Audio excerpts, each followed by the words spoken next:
안녕하세요. 마음으로 청지사 유중원입니다. 이번 시간은 책 읽는 청소년 지도사. 오늘의 책 제목은 어린이라는 세계가 되겠습니다. 청소년, 어린이들과 함께 사람으로서 얼마만큼이나 그들을 이해하고 있었나? 세상을 그들 눈높이에서 바라보았나? 라는 생각을 해보게 하는 책이었습니다. 선생님이 이런 말을 합니다. 어른이 되면 신발끈 묶는 일도 차차 쉬워질 거야. 현성이가 이렇게 대답합니다. 그것도 맞는데요. 지금도 묶을 수 있어요. 어른은 빨리 할 수 있고 어린이는 시간 걸리는 것만 달라요. 그때도 우리는 우리였습니다. 지금보다 시간이 걸렸을 뿐입니다. 책 읽는 내내 어른들은 아직도 매일매일의 사춘기를 겪어가고 있다는 것을 다시 한번 깨닫는 소중한 시간이었습니다. 우리 어른들이 사회에서 다른 사람들이 나를 이해해 주기를 바라는 것처럼 어린아이들 또한 자신들의 행동을 이해해 주길 가정에서 학교에서 말없이 바라고 있는 것은 아닐까 생각해 보았습니다. 작가가 이 30대의 죽음보다는 삶을 선택할 수 있는 행운을 가졌다고 이야기했는데 저 또한 감정이입이 되며 나도 그랬었나? 라고 생각했습니다. 우리 어른들의 역할은 어린이들이 삶과 죽음의 힘겨운 선택의 기로에서 온전한 삶을 선택할 수 있는 환경을 만들어주도록 노력해야 하는 것은 아닐까 생각해보는 시간이기도 했습니다. 목차입니다. 추천액을 들어가며 1부는 곁에 있는 어린이라는 큰 제목 아래 시간이 걸릴 뿐이에요. 선생님은 공이 무서우세요? 착한 어린이, 어린이의 품위, 무서운 일, 놀이 아니고 놀기, 읽고 쓴다는 것. 제가 어렸을 때는요. 무수히 많은 방식으로 라는 내용으로 같이 이야기를 풀어가고요.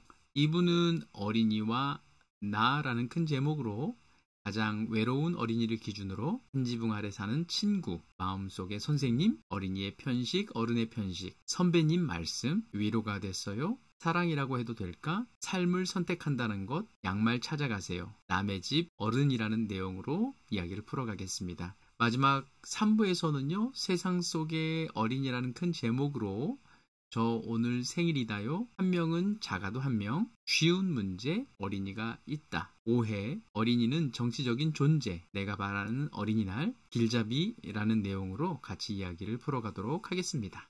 먼저 작가 김소영 씨를 소개해 드리도록 하겠습니다. 이화여자대학교에서 국어 국문학을 전공했다고 합니다. 졸업 후에 출판사에서 어린이 책 편집자로 한 10년 동안 일을 했다고 하는데요. 지금은 독서교실에서 어린이들과 책을 읽고 있다고 합니다. 출판한 도서는 어린이 책 읽는 법, 말하기 독서법, 그리고 오늘 여러분들과 같이 이야기할 어린이라는 세계라는 책을 출판했다고 합니다. 추천의 말입니다. 두 분이 해주셨는데요. 먼저 어린이 문학 평론가인 김지은님께서 해주셨습니다. 바쁘다, 중요하다, 힘들다라며 다그치는 어른을 힘껏 이해하고 기다려주는 어린이는 더없이 다정한 사람들이다. 김소영의 글은 어린이만큼이나 따뜻하다. 좋은 날을 상상하며 애쓰다 멍든 그 작은 마음의 한 자락까지 놓치지 않고 다가간다. 그러나 그의 글은 타협 없는 엄격함을 가졌다. 어른은 어린이를 어떻게 대하고 있는가? 책의 어느 장면을 읽어도 이 질문만은 피할 수 없다. 어린이가 우리를 어떻게 대하는가를 살펴보는 일은 어린 시절에 우리가 나 자신을 얼마나 사랑하고 있었고 세계를 얼마나 신뢰하고 있었는가를 되돌아보는 일이기도 하다. 어린이와 무관한 사람은 한 사람도 없다. 어린이라는 세계는 당신이 잊고 있었던 신중하고 용감했던 당신의 세계이다. 다음 추천말은 영화감독 윤가은님께서 해주신 건데요. 단지 유년을 경험했다고 해서 아이들의 마음을 잘 알 수 있는 건 아니다. 이미 작은 감각들이 무뎌지고 퇴화한 어른으로서 어린이의 세계에 다시 진입하기 위해서는 상당한 노력과 정성을 기울여야 한다. 어린이의 키에 맞추어 세상을 보고 어린이의 보폭에 맞추어 걷고 뛰면서 함께 호흡해야 한다. 때론 내 마음의 단단해진 근육들을 다시 말랑말랑하고 부드럽게 바꿀 줄도 알아야 한다. 김소영이라는 렌즈로 세계를 들여다보며 우리는 마침내 깨닫게 된다. 어린이를 온전히 마주하는 경험은 결국 우리 안에 오랫동안 꽁꽁 숨겨둔 가장 작고 여린 마음들을 다시 꺼내 들여다보고 천천히 헤아리는 시간이라는 걸. 어린이를 대하는 우리의 시선과 태도와 마음, 그 모든 것들이 결국은 우리 자신을 향해 있다는 걸. 들어가는 말입니다. 7페이지입니다. 어린이는 누군가의 자녀이고 학생이지만 각자가 우리 세계의 어엿한 구성원이기도 하다는 걸 알면서 어린이에 대해 이해가 부족한 사회라면 더 많은 사람들이 어린이 이야기를 해야 한다는 걸 알면서 8페이지입니다. 확실한 건 어린이에 대해 생각할수록 우리 세계가 넓어진다는 것이다. 일부 곁에 있는 어린이입니다. 15페이지입니다. 시간이 걸릴 뿐이에요. 17페이지입니다. 시간이 흐르면 아이는 자라고 연필은 짧아져. 시간이 흐르면 빵은 딱딱해지고 과자는 눅눅해지지. 그리고 이어서 신발끈을 묶는 어린이의 모습이 등장한다. 어려웠던 일이 쉬워지기도 해. 18페이지입니다. 그것도 맞는데 지금도 묶을 수 있어요. 어른은 빨리 할 수 있고 어린이는 시간이 걸리는 것만 달라요. 20페이지입니다.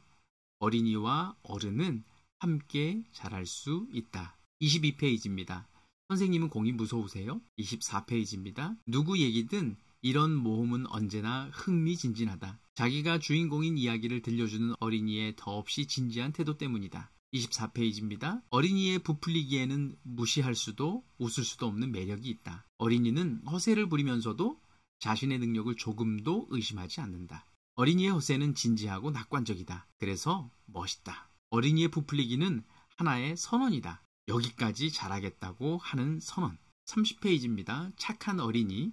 내가 내일 독서교실 가거든. 우리 선생님은 책을 많이 읽어서 아마 알 거야. 그리고 만약에 몰라도 선생님이 책 보고 공부해서 가르쳐 줄 거야. 31페이지입니다. 그래, 어른도 책을 읽는다. 책 읽는 사람은 멋있다. 그게 바로 나다. 32페이지입니다. 어린이에게 착하다라는 말을 잘 쓰지 않는다. 착한 마음을 가지고 살기에 세상이 거칠기 때문이기도 하고 그렇기 때문에 착하다는 말이 약하다는 말처럼 들릴 때가 많아서이기도 한다. 33페이지입니다. 어린이를 상대로 한 범죄는 어린이에게 도움을 청하는 것으로 시작될 때가 많다. 잃어버린 강아지를 찾는 걸 도와달라거나 짐 옮기는 걸 도와달라는 식으로 어린이의 착한 마음을 이용해서 어린이를 유인하는 범죄 이야기를 들으면 머리에 불이 붙는 것 같다. 슬프고 두려운 일이지만 가정에서도 비슷한 일이 일어난다. 부모를 실망시키지 않으려고 착한 어린이가 되려고 애쓰다 멍드는 어린이가 어딘가에 늘 있다. 36페이지입니다. 보통은 무엇을 하지 말자보다 무엇을 하자고 하는 게 남을 설득할 때 더 좋은 말이야. 예지가 관심 있는 환경운동으로 생각해보면 종이컵을 쓰지 말자보다 개인컵을 가지고 다니자가 더 효과적인 것처럼. 36페이지입니다. 서로 몸이 달라도 과로하자. 선생님은 정답을 존중하자로 받고 싶었을 거예요. 근데 아이들은 이렇게 대답합니다. 서로 몸이 달라도 같이 놀자. 서로 몸이 달라도 반겨주자. 상냥한 마음씨다. 사전 뜻 그대로다. 어린이는 착하다. 38페이지입니다. 어린이의 품위. 41페이지입니다. 나는 어린이들이 좋은 대접을 받아봐야 계속 좋은 대접을 받을 수 있다고 믿는다. 내 경험으로 볼 때 정중한 대접을 받은 어린이는 점잖게 행동한다. 42페이지입니다. 마리아 몬테소리의 코 풀기 수업. 어린이들은 더러운 코 때문에 끊임없이 야단맞고 자존심이 상했지만 제대로 코 푸는 방법을 몰라 애를 먹어온 것이다. 어린이라고 해서 코를 훌쩍이며 지저분한 모습으로 다니고 싶을 일 없었을 테니 배움의 기회가 너무 소중했으리라는 이야기였다. 45페이지입니다. 나는 어린이의 품위를 지켜주는 품위 있는 어른이 되고 싶다. 어린이 앞에서만 그러면 연기가 들통나기 쉬우니까 평소에도 그런 사람이 되고 싶다. 감사를 자주 표현하고 사려 깊은 말을 하고 사회의 예절을 지키는 사람. 세상이 혼란하고 떠들썩할 때일수록 더 많이 결코 자연스럽지 않은 노력을 기울여야 한다. 47페이지입니다. 무서운 일. 51페이지입니다. 처음엔 좀 그러니까 선생님이 1층에서 기다렸다가 같이 타줄까? 그런 건 어때? 땅콩이는 펄쩍 뛰며 그건 안 된다고 했다. 그러다 언제부터인지 익숙해져서 혼자 탈 수 있게 되었다. 어떤 계기가 있었는지는 땅콩이도 나도 잘 모른다. 53페이지입니다. 아무리 어린 사람이라도 악몽은 자기 힘으로 이겨내야 한다. 그 사실을 생각하면 모든 어린이가 안쓰럽기도 하고 새삼 대단해 보이기도 한다. 그리고 또 우리는 알고 있다. 이런 무서운 것들이 어린이의 어떤 면을 자라게 한다는 것을. 무서운 것이 있다는 것을 알기에 조심하고 무서운 것을 마주하면 용기를 키우고 무서운 것을 이겨내면서 새로운 자신이 된다는 것을. 그런 식의 성장은 우리가 어른이 된 뒤에도 계속된다. 그러니 어른들이 어린이에게 해줄 일은 무서운 대상을 없애는 일이 아니라 그것을 마주할 힘을 키워주는 것이 아닐까? 자연스러운 성장 과정을 응원하고 부드러운 손길로 다독이면서 57페이지입니다. 어른들의 어린 시절과 환경이 많이 달라지긴 했어도 어린이들이 놀고 싶어 한다는 사실에는 변함이 없다. 어떻게든 시간을 만들어내고 친구를 불러내고 일을 만들어내면서 어린이들은 논다. 59페이지입니다. 인권아 놀자. 어린이 인권 도시 전시회에 많은 어린이가 오기를 바라는 마음을 알지만 아무리 그래도 인권과 놀 방법은 없다. 인권을 놀 대상으로 여긴다 해도 곤란하다. 어린이가 진지하게 배우고 익혀야 할 지식까지도 놀이의 대상으로 삼는, 사실은 포장이긴 하지만 좀. 60페이지입니다. 놀기는 예측할 수 없을 때 확실히 더 재밌다. 소득이 없어도 된다. 그 점은 어른이나 어린이나 예나 지금이나 똑같다. 63페이지입니다. 밑에 모래 있으면 떨어져도 안 아파요. 이 말을 떠올릴 때마다 어른의 역할이 무엇인지 생각하게 된다. 75페이지입니다. 제가 어렸을 때는요.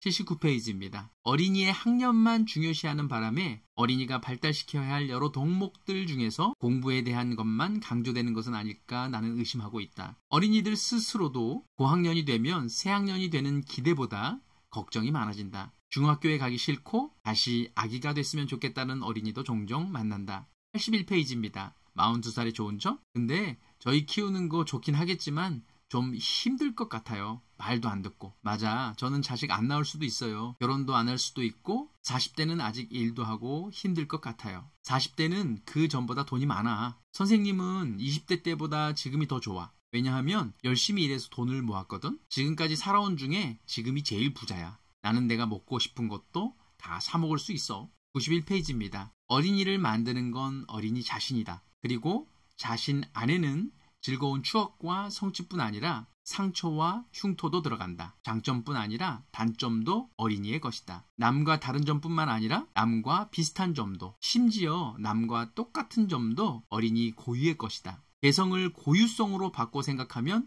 나는 세상에 얼마나 다양한 사람들이 살고 있는지 비로소 깨달았다. 우리가 살아가면서 매 순간 새로운 자산을 만들어 간다고 할 때 다양하다는 사실상 무한하다에 가깝다고 할 수 있다. 2부 어린이와 나이입니다. 102페이지입니다. 어떤 어린이는 여전히 TV로 세상을 배운다. 주로 외로운 어린이들이 그럴 것이다. 어린이도 볼 수 있는 프로그램이라면 가장 외로운 어린이를 기준으로 만들면 좋겠다. 성실하고 착한 사람들이 이기는 모습을, 함께 노는 즐거움을, 다양한 가족의 자연스러운 모습을, 가족이 아니어도 튼튼한 관계를, 강아지와 고양이를, 세상의 호의를 보여주면 좋겠다. 세상이 멋진 집이라고 어린이를 안심시키면 좋겠다. 108페이지입니다. 둘이 싸운 다음에 서로 안아주게 하는 거예요. 그러면 아주 즐겁을 하죠. 그냥 벽 보고 서 있겠다고도 하고요. 그래도 제가 엄청 진지하게 빨리 뭐해? 빨리 안아! 라고 하면 마지못해 안아요. 있는 대로 인상을 쓰고 끌어안는데 그러다가 누가 먼저랄 것도 없이 킥킥 웃고 끝나요. 120페이지입니다. 어린이 김소영은 선생님의 사소한 실수들을 쉽게 용서한 것 같다. 아마 내가 잘하느라 바빠서 서운한 순간들은 되도록 흘려보낸 모양이다. 대신에 선생님들에게 배운 것, 좋은 느낌, 행복한 감정은 모두 남아서 나 자신의 일부가 되었다. 126페이지입니다. 어른이 되면 좋은 점이 되게 많은데 그 중에 하나는 김밥 먹을 때 당근을 빼도 엄마한테 안 혼나는 거야. 사 먹을 때는 아예 빼서 만들어 달라고 할 수도 있고. 127페이지입니다. 전에는 집에 손님이 오면 당연히 고기 요리를 대접했다. 하지만 요즘은 미리 안 먹는 음식이 있는지를 확인한다. 적지 않은 친구들이 편식을 하고 있기 때문이다. 130페이지입니다. 정말 열심히 하겠다 결심을 하셔야 해요. 어린이들은 부모님이 가라고도 해주시고 싫어도 해야 된다고 그런 마음으로 오기도 하고 그러면서 늘고 그래요. 그런데 어른들은 막상 해보면 생각보다 어렵고 힘들어서 두세 달 하고 그만두시는 경우가 많거든요. 그러면 저도 힘들고요. 선생님, 진짜 열심히 하실 수 있어요? 137페이지입니다. 어린이들이 훨씬 유연하기는 해요. 대신에 어른은 음악을 조금 더 알아서 재미있게 배울 수 있어요. 이 곡이 어떤 곡인지 대강 어떻게 흘러가는지 아니까요. 143페이지입니다. 나는 짜부라지면 안 되는 사람이구나. 그 느낌이 여태껏 생생하다. 내가 우산을 씌워준 이름 모를 어린이가 이런 생각을 해주면 좋을 텐데 나는 비를 맞으면 안 되는 사람이야. 144페이지입니다. 흥부놀부 이야기에서 흥부는 자립심이 부족하다고 지적하고 가상의 나라를 만들기를 할 때 공휴일은 대체 휴일까지 고려해서 정한다. 150페이지입니다. 내가 어린이에게 사랑을 가르치지 않는 이유는 일단 내가 수업료를 받기 때문이다. 유료 수업에 사랑을 개입시킬 수는 없다. 그것이 나의 직업 윤리이다. 어린이를 사랑으로 대하기 시작하면 마음이 해픈 나는 금방 파산하고 말 것이다. 151페이지입니다. 어린이는 이성으로 가르친다. 이것이 나 자신의 사훈이다. 어린이 한 명 한 명을 존중하고 그들의 지적, 정서적 성장을 돕고 좋을 때 좋게 헤어지는 것, 직업 윤리와 진실한 자세만 있다면 굳이 사랑으로 가르치지 않고도 성과가 있다고 믿는다. 152페이지입니다. 나는 어린이에게 우정을 주고 싶다. 우정이란 서로 동등한 사이에 주고받는 것이라는 사실이다.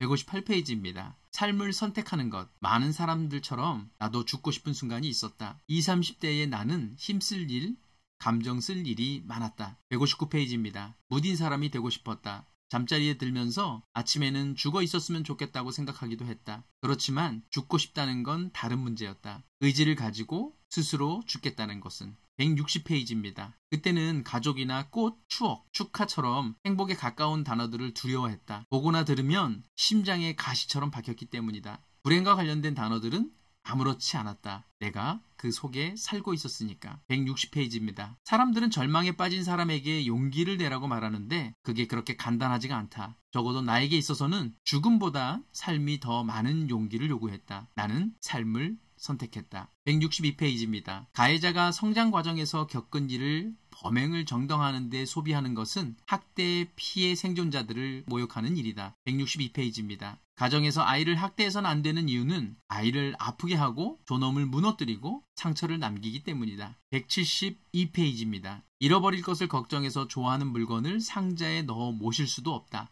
그러느니 한 번이라도 더 함께 외출하고 한 번이라도 더 자랑하고 한 번이라도 더 만지고 싶다. 잃어버린 물건도 어딘가에서 나름대로 다음 순간을 맞이하고 있겠지. 새 주인을 만날 수도 있고 그대로 버려져 끝을 맞이할 수도 있겠지. 아주 가끔이지만 잃어버렸던 물건이 돌아오기도 하니까 나는 계속 그런 순간을 기대할 수도 있을 것이다. 197페이지입니다. 나도 어렸을 때 저만큼 부모를 사랑했을까? 처음 먹어보는 작고 예쁜 초콜릿을 엄마 아빠에게 가져다 주고 싶어서 방법을 고민했을까? 손에 쥐고 가면 녹을까 걱정했을까? 179페이지입니다. 고마워서 사랑한 게 아닌데 엄마 아빠가 좋아서 사랑했는데 은혜에 대한 보답이 아니라 사랑에 대한 응답이었다. 197페이지입니다. 부모로서 아이를 사랑하는 일은 내가 상상할 수 없는 차원의 것임을 안다. 아이와 함께하는 삶을 위해 인생의 속도와 방향을 조정하고 어느 순간까지는 아이 몫의 결정과 그에 따른 책임도 감수하는 것이 양육이 아닐까? 3부 세상 속의 어린이입니다.